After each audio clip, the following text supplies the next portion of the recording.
kamu ngopi nih, kopinya harganya misalnya 40.000 gitu ya, tapi 20 hari kerja itu udah 800.000 sebulan. Kamu bayangin deh, kalau gaji kamu 8 juta, itu 800.000-nya udah makan 10%. Untuk kopi aja, belum yang lain-lain, belum kamu kan pasti ada keinginan nonton konser, nonton film, nongkrong sama temen. Bayangin dong kalau di total, kayak alokasi playing kamu tuh udah berapa?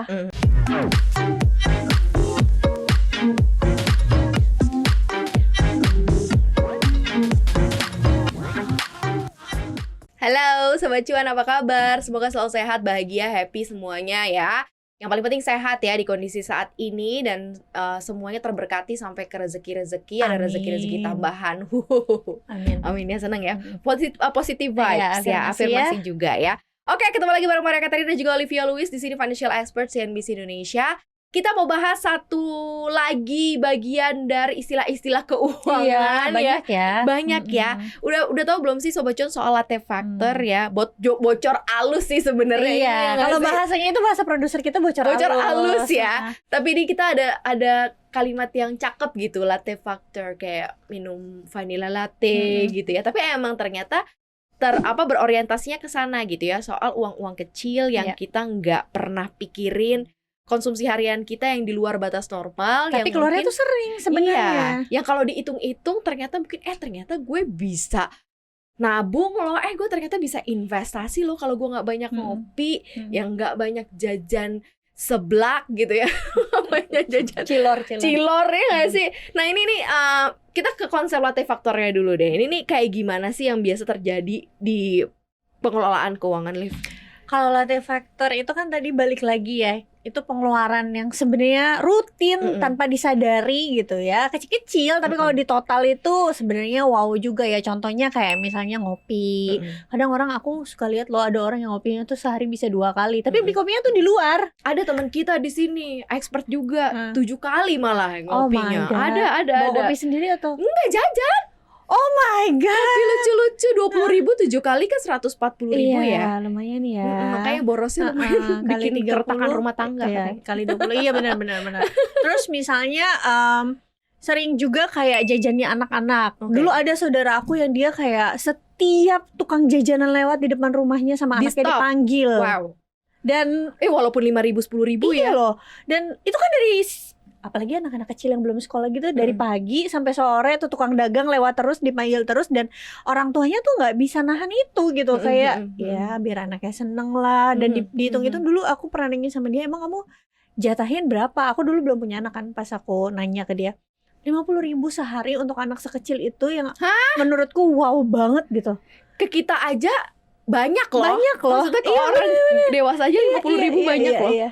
Dan itu karena faktor kebiasaan juga kan, karena dibiasain anaknya nanti takutnya sampai gede ya pasti kayak gitu. Terus bisa juga baju Kak. Ada orang-orang yang lo setiap bulan pasti belanja baju supaya ke kantor tetap chic gitu kan, tetap keren gitu kan. Jadi nggak boleh nih pakai baju yang sama lagi di Instagram, nggak boleh tampil nih kalau bajunya sama lagi. Kayaknya gitu kan. nista ya. Terus kadang kayak ini, kalau aku sih, kalau ini lebih seringnya kayak apa aku suka lupa bawa botol minum. Jadi kamu beli air mineral. Iya, gitu. Terus kalau zaman dulu ya, zaman belum nikah, ini Kak, karena dulu aku kan ngekos. Mungkin ini banyak yang relate juga ya. Biasa kalau anak kosan kan suka udah males ya habis pulang kampus, jalan lagi ke depan beli makanan, atau misalnya sekedar fotokopi. Zaman dulu kan, zaman aku kuliah masih suka fotokopi lah gitu di kampus misalnya. Di rumah, di kosan. Nah, nyuruh tukang ojek. Zaman dulu belum ada online ojek ya. Jadi Gojeknya tau kan yang masih mangkal-mangkal depan kampus gitu kan. Iya, ojek pangkalan gitu ya. Mahal ya, say. Jadi kayak sekali nyuruh beli makan 10.000, 20.000, tapi sehari nyuruhnya berkali-kali. Bisa 3 kali. Yes. Jadi makanan kamu 10.000, kamu kasih tipnya 10.000 juga. Iya. Gitu. Sampai kayak satu kali kayak mantan pacarku ngomong kayak, dia karena ngelihat aku gitu ya, kayak beberapa kali gitu dia ngelihat aku, kok kayak ada yang salah nih menurut dia. Terus dia bilang kayak, coba deh kamu hitung-hitung, itu kamu kayak ngasih tips nyuruh mereka beli makan atau sekedar pergi fotokopi atau beliin apapun itulah, kamu tuh keluar uangnya berapa deh sebulan. Tapi kan ini memang sesuatu hal yang di luar alam sadar nggak sih? Iya. Karena memang udah kebiasaan. Iya. Misalnya kayak di kantor nih, kita nggak mau kemana-mana, pengen duduk di meja aja, ya udah titip makan gitu ya. Betul. Kata kita kasih tip. Terus nanti bentar lagi jajan A kita kasih tip. Iya. Itu kan juga sama. Dan jajan-jajan itu juga ya kita nggak hitung biasanya kan, apalagi kalau bareng teman-teman Iya. gitu. Nah ini gimana, how to handle and control this gitu si latte factor kan? Apa benar-benar di strict budget atau kayak gimana? Ya itu dia, karena itu subconscious ya, tanpa sadar. Jadinya sekarang harus diputer nih, kita harus sadar dalam mengeluarkan uang. Sesekali boleh nggak sih kita misalnya nitip gitu ya, beliin makan gitu ya, terus kita kasih tips, nggak apa-apa. Tapi kalau sampai tiap hari kan sebenarnya masih bisa nggak sih jalan sendiri? Bisa. Iya kan? Cuma males aja biasanya. Iya.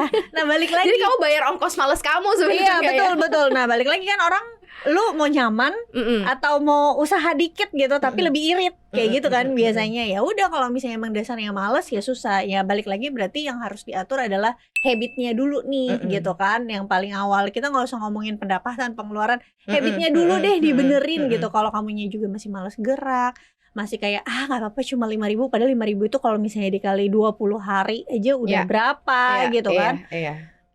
Nah itu caranya, berarti pertama adalah ngerubah mindset kamu dari yang alam bawah sadar nih soal pengeluaran itu dijadiin sadar dulu. Tadi gue udah konsum ini stop gitu ya.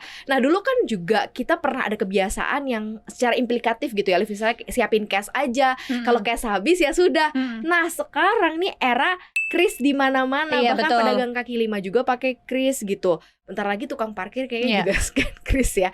Ini gimana gitu cara kita memperlakukan di keuangan kita, misalnya kayak split.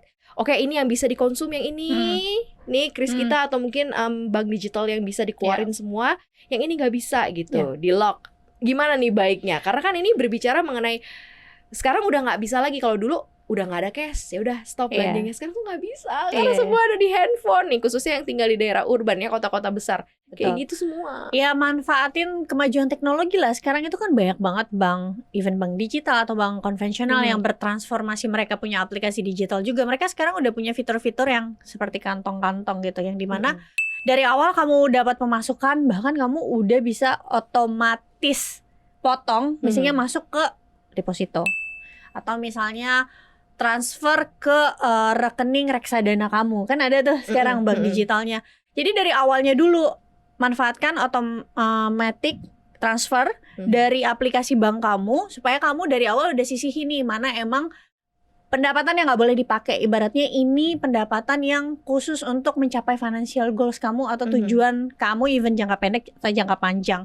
Baru kan sisanya nanti kamu hitung berapa kebutuhan. Boleh nggak sih ada alokasi untuk playing, termasuk si latte factor ini? Boleh aja gitu, asal kamu tahu seberapa besar persentasenya gitu ya. Jadi jangan terlalu besar juga gitu. Contoh misalnya kamu ngopi nih, kopinya harganya misalnya 40.000 gitu ya, tapi 20 hari kerja itu udah 800.000 sebulan. Kamu bayangin deh, kalau gaji kamu 8 juta, itu 800.000-nya udah makan 10%. Untuk kopi aja, belum yang lain-lain, belum kamu kan pasti ada keinginan nonton konser, nonton film, nongkrong sama temen. Bayangin dong kalau di total kayak alokasi playing kamu tuh udah berapa gitu kan. Nah makanya batasin alokasi playingnya, katakan oke, maksimal 20% dari pendapatan. Nah 20%-nya kan harus cukup untuk semuanya nih. Termasuk biaya nongkrong kamu, ngopi dan lain-lain. Ya berarti kalau nggak cukup untuk semuanya, maka latte factornya harus dikurangin gitu. Jadi nggak apa-apa juga sebenarnya kita punya alokasi untuk playing supaya nggak merasa bersalah. Dari awal udah kita sisihin mana kebutuhan pokok, mana yang untuk masa depan nih, automatic transfer tadi, mana yang untuk playing gitu. Kita nggak suruh Sobat Cuan untuk makmur di hari tua tapi sekarang yang sengsara sih gitu ya. Boleh, tapi harus balance.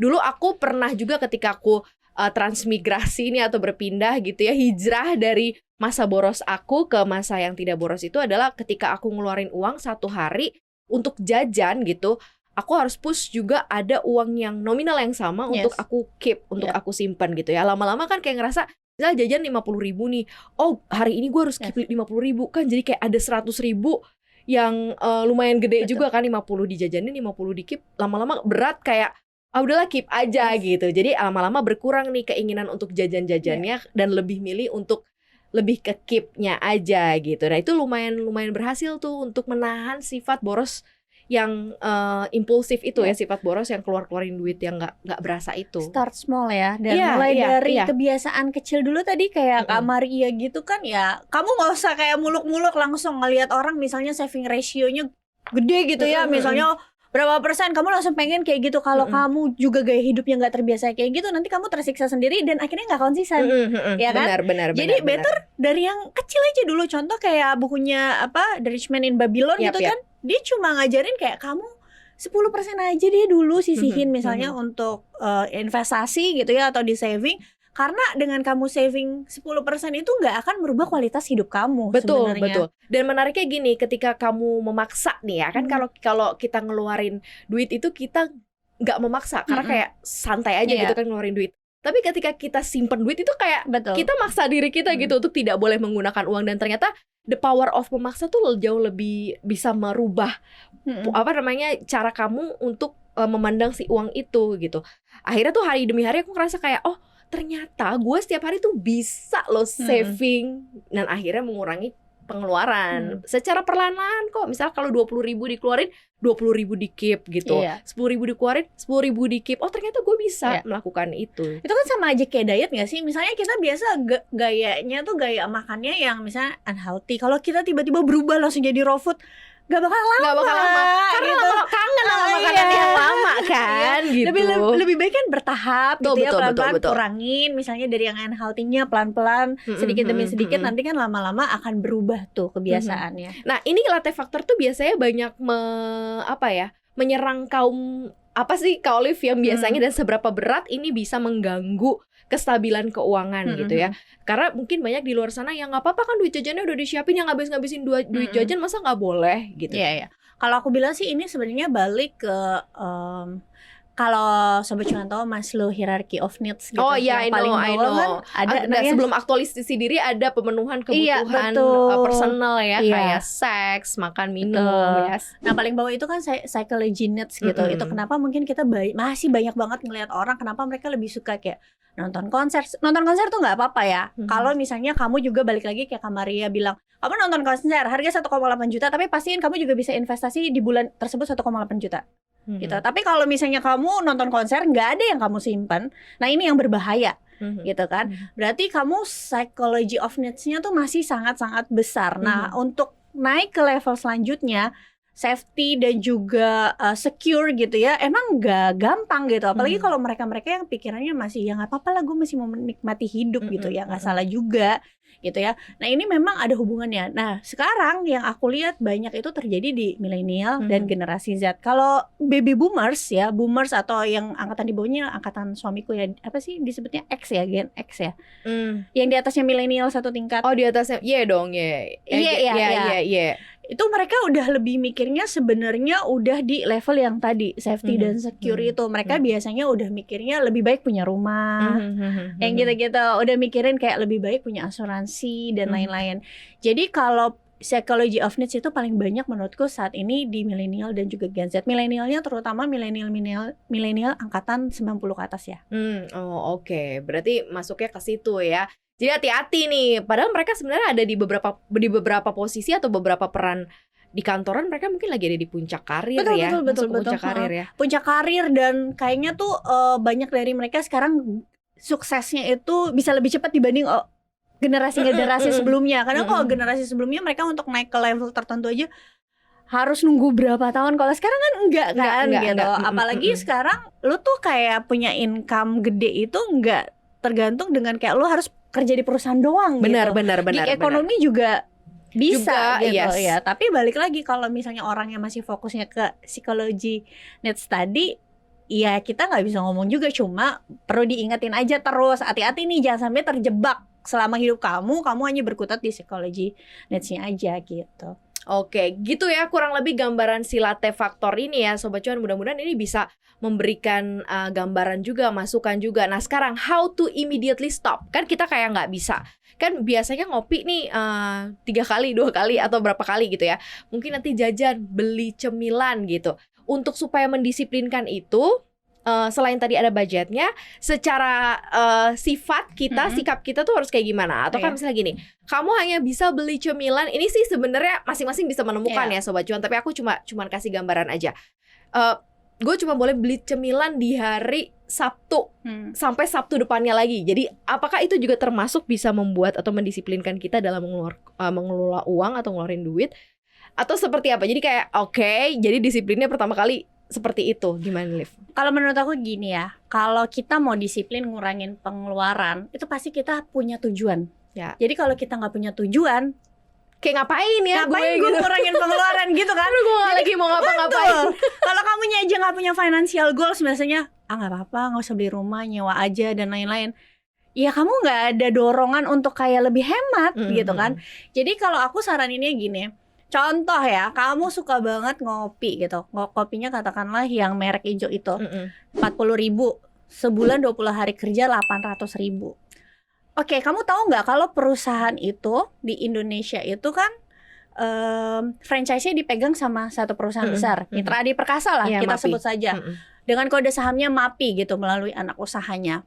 Bayangin 800.000 yang kamu keluarin, katakan kamu suka ngopinya sehari 2 kali ya. Berarti udah belinya yang 1,6 juta ya kan. Nah oke, katakan misalnya 5 tahun lalu aja kamu ngopinya kamu kurangin jadi 1 kali sehari 800.000.